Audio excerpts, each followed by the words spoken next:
Eu gostaria de convidar vocês para vir aqui para frente. Amém? Vamos abraçar. Então, segundo.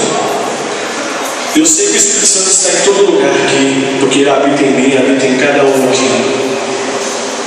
Mas vamos fazer um ato profético, vamos vir aqui para frente. Amém? Deus tem me mostrado algumas pessoas aqui e eu preciso orar para você nessa noite.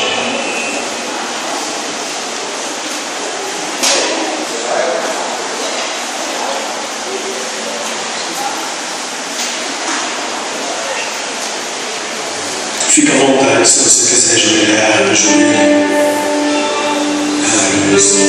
Mas eu quero te convidar a fazer uma coisa: atrair a presença do Espírito Santo até você. Amém?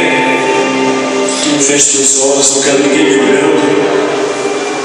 E adore, adore, adore, adore.